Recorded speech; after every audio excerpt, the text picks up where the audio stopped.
जैसा कि आप लोगों ने अभी देखा है, सोमवार की रात फेसबुक, व्हाट्सएप और इंस्टाग्राम करीब 6 घंटे तक डाउन रहे। इस दौरान तीनों प्लेटफॉर्म के अरबों यूजर्स को परेशानी का सामना करना पड़ा। ट्विटर पर मीम्स और शिकायत का अंबार लगा रहा। यह समस्या सोमवार रात करीब 9:30 बजे आई थी। इसका असर अमेरिकी बाजार में फेसबुक के शेयर और मार्क जुकरबर्ग की कमाई पर भी पड़ा है। जैसा कि आप लोग जानते हैं कि फेसबुक, व्हाट्सएप और इंस्टाग्राम तीनों की पेरेंट्स कंपनी फेसबुक इंक है।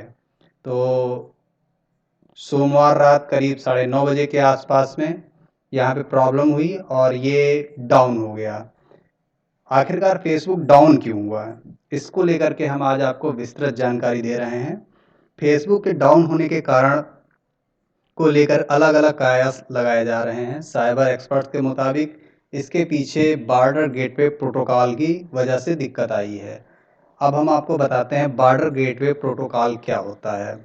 बॉर्डर गेटवे प्रोटोकॉल को समझने के लिए सबसे आसान तरीका ये है कि बॉर्डर गेटवे प्रोटोकॉल से ही इंटरनेट काम करता है। बॉर्डर गेटवे प्रोटोकॉल इंटरनेट पर मौजूद सभी नेटवर्क को एक दूसरे के साथ बाइंड करता है। दरअसल इंटरनेट नेटवर्क का एक जाल होता है। जब आप किसी वेबसाइट को ओपन करते हैं तो बॉर्डर गेटवे प्रोटोकॉल ही नेटवर्क के इस जाल में वेबसाइट को तेजी से ओपन करने का रास्ता पता करता है। तो अब आपको समझ में आ गया होगा बॉर्डर गेटवे प्रोटोकॉल का क्या मतलब होता है और बॉर्डर गेटवे प्रोटोकॉल ना ओपन होने के कारण फेसबुक डाउन हुआ था। आखिरकार ये परेशानी क्यों आई, इसके लिए कई जगह से अलग अलग रीजन्स दिए गए हैं, जिसमें से एक रीजन ये भी है कि हाल ही में फेसबुक ने कई सारे आउटरेज चेंजेस किए थे। इस वजह से फेसबुक का domain name system DNS server बंद हो गया था। डीएनएस सर्वर को आप इंटरनेट की डायरेक्टरी समझिए। डीएनएस में हर वेबसाइट का एड्रेस स्टोर होता है। आप किसी भी वेबसाइट को जब इंटरनेट पर सर्च करते हैं तो आप डोमेन नेम डालते हैं, जैसे whatsapp.com या facebook.com। इस तरह से आपको फेसबुक पे सर्च करने के लिए डीएनएस नेम डालना होगा। अब प्रॉब्लम ये आई कि फेसबुक के लिए डीएनएस चेंज की वजह से डीएनएस सर्वर बंद हो गया। इसी वजह से ये सारी परेशानियां आई हैं, जिसके कारण फेसबुक, व्हाट्सएप और इंस्टाग्राम ये तीन के तीनों पोर्टल बंद हो गए। चूँकि ये तीनों पोर्टल फेसबुक के अंडर में ही आते हैं और पेरेंट कंपनी इनकी फेसबुक ही है। अब हम आपको बताते हैं क्या ये केवल तकनीकी गड़बड़ी थी। अब यहाँ पे ये जानना बहुत ज़रूरी है कि ये केवल क्या तकनीकी गड़बड़ी थी। इस मामले को डिजिटल प्राइवेसी और साइबर सिक्योरिटी से जोड़कर देखा जा रहा है। दरअसल फेसबुक के डाउन होने से कुछ घंटे पहले ही अमेरिकी चैनल सीबीएस पर फ्रांसिस होगन का एक इंटरव्यू टेलीकास्ट हुआ था। फ्रांसिस फेसबुक की पूर्व कर्मचारी रही हैं और फिलहाल एक विसिल ब्लोअर है के तौर पर फेसबुक के इंटरनल इन्वेस्टिगेशन की रिपोर्ट को लीक कर रही हैं। फ्रांसिस का आरोप है कि फेसबुक जनता को नुकसान पहुंचा रहा और सख्त कदम उठाने की बजाय ज़्यादा से ज़्यादा लाभ कमाने पर ध्यान दे रहा है। इसकी रिपोर्ट पिछले कुछ दिनों से वॉल स्ट्रीट जर्नल में द फेसबुक फाइल्स नाम से पब्लिश भी हो रही है। फेसबुक के डाउन होने को इस इंटरव्यू से जोड़कर देखा जा रहा है। यहाँ पर कुछ खामियां फेसबुक के इंटरनल सिस्टम में हैं, जिसको लेकर के उनके पूर्व कर्मचारी लगातार आवाज़ उठा रहे हैं। ये भी एक कारण हो सकता है फेसबुक के डाउन होने का। इस मामले में फेसबुक ने अपनी सफाई दी है और फेसबुक ने एक ब्लॉग पोस्ट में कहा है कि एक पार्टी कॉन्फ़िगरेशन चेंज की वजह से ये समस्या आई है। ये किसी तरह का साइबर अटैक या हैकिंग का मामला नहीं है। यहाँ पे फेसबुक ने क्लियर किया है कि ये किसी का डाटा हैक नहीं हुआ है और ना ही साइबर अटैक हुआ है। फेसबुक के कर्मचारियों ने राइटर्स को नाम न बताने की शर्त पर जानकारी दी है कि इंटरनल ट्रैफिक राउटिंग में गड़बड़ी की वजह से ये प्रॉब्लम आई है।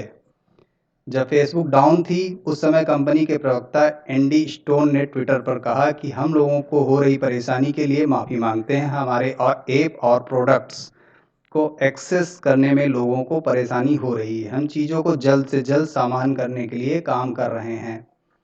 जैसा कि आपने अनुभव किया होगा कि आप लोगों को फेसबुक और व्हाट्सएप में लॉगिन करने में प्रॉब्लम आ रही होगी, यहाँ तक कि आप ना कोई पोस्ट कर पा रहे थे ना देख पा रहे थे। ये सारी समस्याएं हुई हैं और इन सब चीज़ों को लेकर के हमारे साथ साथ फेसबुक को भी बहुत बड़ा नुकसान हुआ है। तो अब आइए जानते हैं फेसबुक को क्या नुकसान हुआ है। फेसबुक डाउन होने की वजह से कंपनी के शेयर में 4.9% की गिरावट आई है। नवंबर 2020 के बाद एक दिन में शेयर में ये सबसे बड़ी गिरावट है। फेसबुक को इस वजह से रेवेन्यू में भी खासा नुकसान उठाना पड़ा है। Digital and management firm standard media index के मुताबिक डाउन की वजह से फेसबुक को हर घंटे 4.06 करोड़ रुपए का नुकसान हुआ है। हालांकि ये नुकसान केवल एडवर्टाइजमेंट की वजह से हुआ है। अलग अलग एक्सपर्ट्स के अनुमान है कि कंपनी को हर घंटे करीब 7 करोड़ रुपए का नुकसान हुआ है। तो आप अंदाज़ा लगा सकते हैं कि 6 घंटे के लिए डाउन था तो आपका 42 करोड़ रुपए के आसपास फेसबुक को नुकसान हुआ है। हम लोगों के साथ फेसबुक का भी नुकसान हुआ है और इसका असर फेसबुक के मालिक मार्क जकरबर्ग पर भी पड़ा है। जकरबर्ग की संपत्ति करीब 52 करोड़ रुपए कम हो गई है। संपत्ति में इस नुकसान की वजह से ब्लूमबर्ग बिलियनियर इंडेक्स में जकरबर्ग चौथे पायदान से 5वें पायदान पर खिसक आए हैं। फेसबुक के डाउन रहने के कारण ट्विटर और टिकटॉक जैसी दूसरी कंपनियों को हुआ। फेसबुक के बंद रहने के दौरान ट्विटर और टिकटॉक पर आम दिनों के मुकाबले ज़्यादा ट्रैफिक देखने को मिला। इससे पहले भी आपका फेसबुक बंद हो चुका है।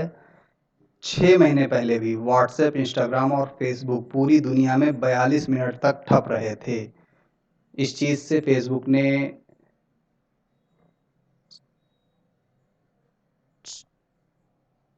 तब रात 11:05 पर शुरू हुई यह समस्या करीब 11:47 तक बनी रही थी।